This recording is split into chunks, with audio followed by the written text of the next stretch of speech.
I love watching home videos from my childhood.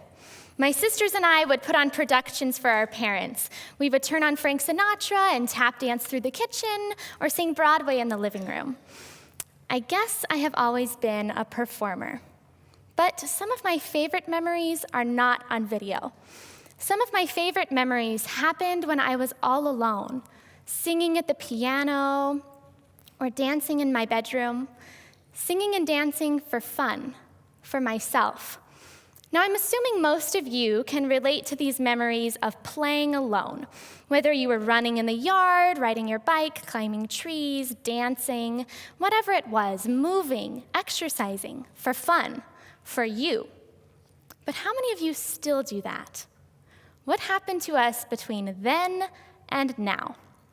Well, recently I began to explore this question. Why do I move? When preparing this talk, I decided to reflect on my own timeline, and perhaps some of you can relate. When I was little, I would move for fun. Movement was a form of entertainment. Movement was exciting. Movement was spontaneous. Now, flash forward to middle school and high school, where I rehearsed sitting still, standing up, walking from class to class. Movement became routine. I went to dance class, where I learned to point my toe, straighten my leg, and suck in my tummy. I went to gym class where I learned I was not athletic. I learned to weigh myself and time how fast I could run a mile. Movement in school had a grade attached. Movement was a competition. Movement was controlled. A few years ago, I moved cities. I moved to college. As my life changed, so did my body, and I became more self-conscious of my image.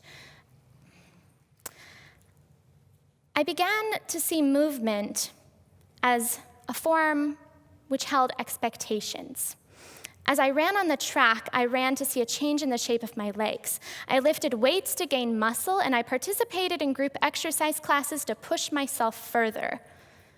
Movement was a number of reps. Maybe movement would be the key to my self-confidence. Movement was an expectation. Now, last year, I was told by a doctor that due to some health issues, I could no longer run or lift weights as I was hurting my body. The words, "you can't," really hit me hard, and I began to see movement as limited. So there, that's my timeline.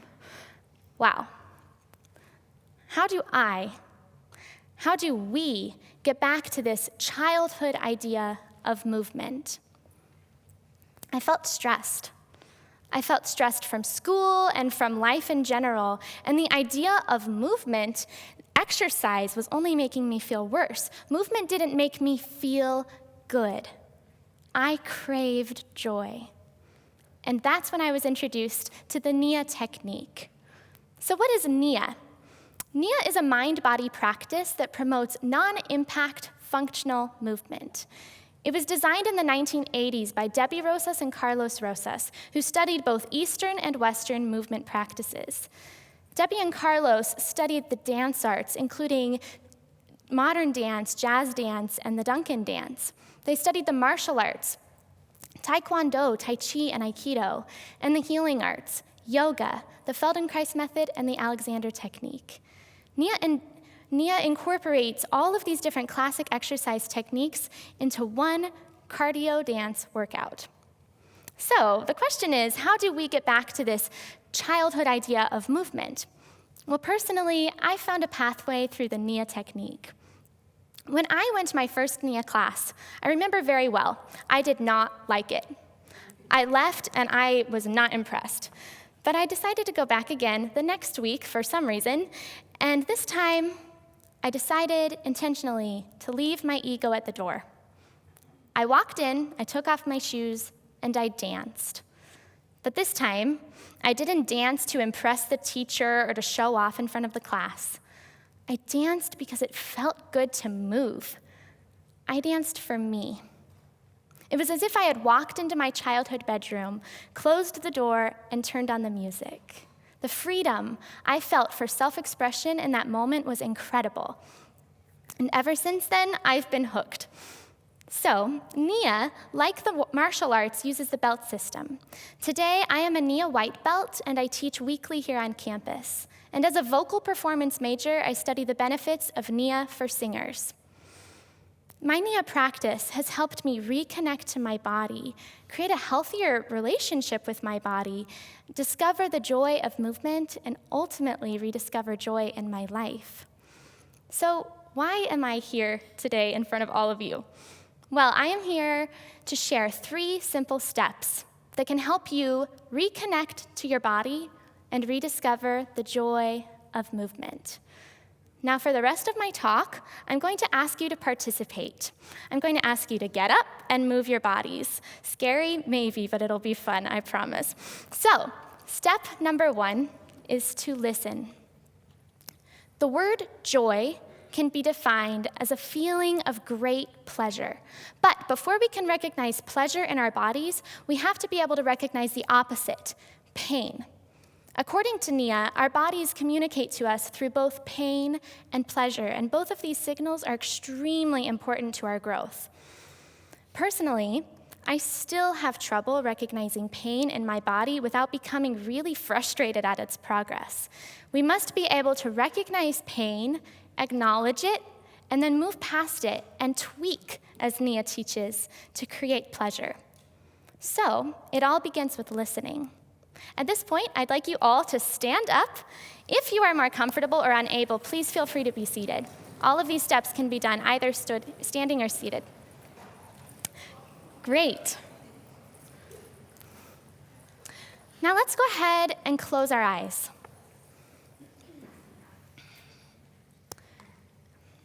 And I invite everyone to just take a breath.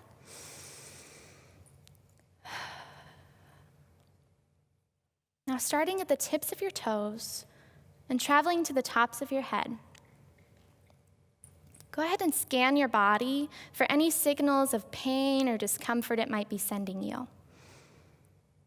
Personally, I am sensing that heels are not the most comfortable shoes, that my feet are a little sore, that my knees have a tendency to lock, that I have some tension in my hips, that my lower back is a little tight, that my neck is out of line with the rest of my spine, and that I'm pretty thirsty. When you're ready, go ahead and open up your eyes. This is the first step. Learn to listen to your body. Recognize signals of pain. Listen to your own voice. Go ahead and be seated. Awesome. Step number 2 is to move. So we've recognized pain. We understand that. What do we do next? Move your body. Create joy. Create pleasure. Take a moment to think to yourselves, how much time every day do you spend sitting? How much time do you spend standing? Now, how much time do you actually spend paying attention to how your body really feels?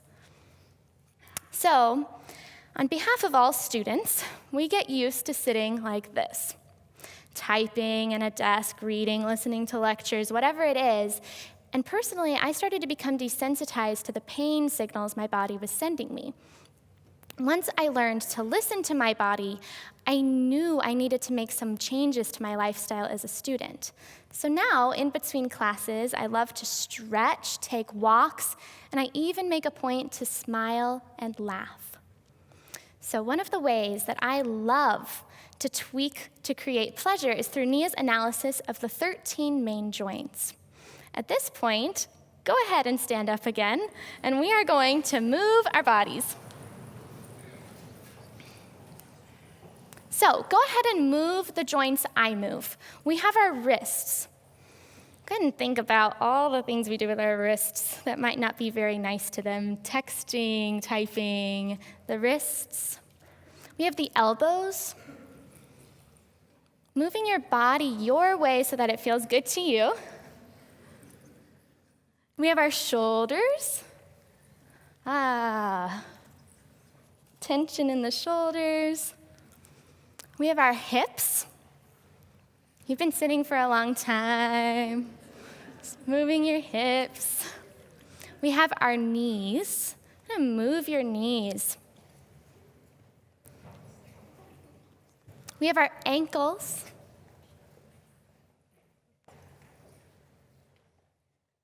And lastly, we have our spine.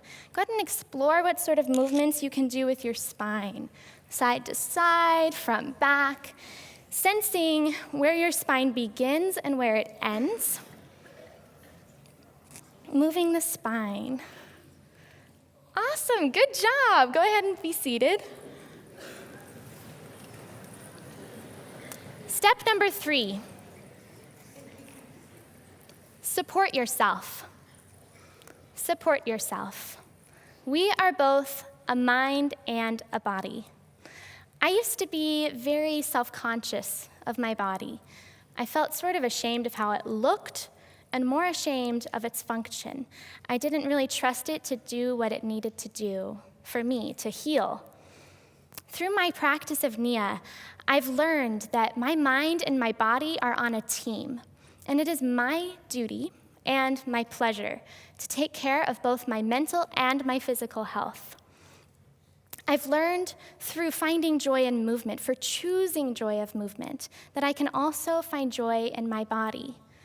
But before I could find joy in my body, I had to discover some sort of gratitude for my body. At my first Nia class, the teacher said in a moment of stillness, "Take this moment to thank your body." That simple sentence changed my life.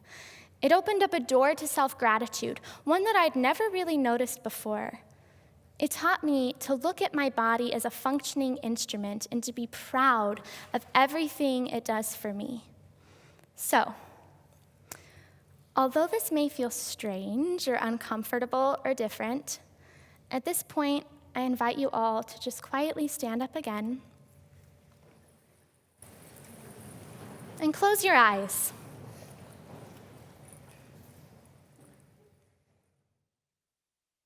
Go ahead and close your eyes. And I'd like you all to take this moment to thank your bodies. There are so many things that we can thank our bodies for falling asleep last night, for waking up this morning, for moving, for dancing, for learning, for eating, for bringing us here, for healing.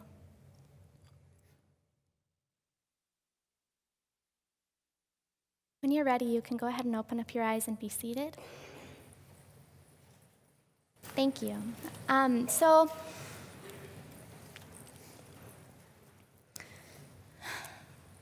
Through choosing the joy of movement, through choosing joy, I also choose gratitude. I choose patience. I choose mindfulness. I choose balance. But choosing joy is not something that just comes naturally, to me at least. Choosing joy is something we must practice, like anything else. When I started this practice a year ago, I found it very difficult. But now, through choosing the joy of movement, I've learned to find joy in my body. I've learned to find joy in myself and my being, and I've also learned to find joy in my life. Now, simple tasks such as writing an essay, taking a test, going to class, waking up early in the morning, doing the dishes, practicing for several hours. These things that used to sort of cause some pain in my life are not so bad anymore. Like pain in our bodies, when we recognize pain in our lives, we can tweak to create pleasure, to create joy.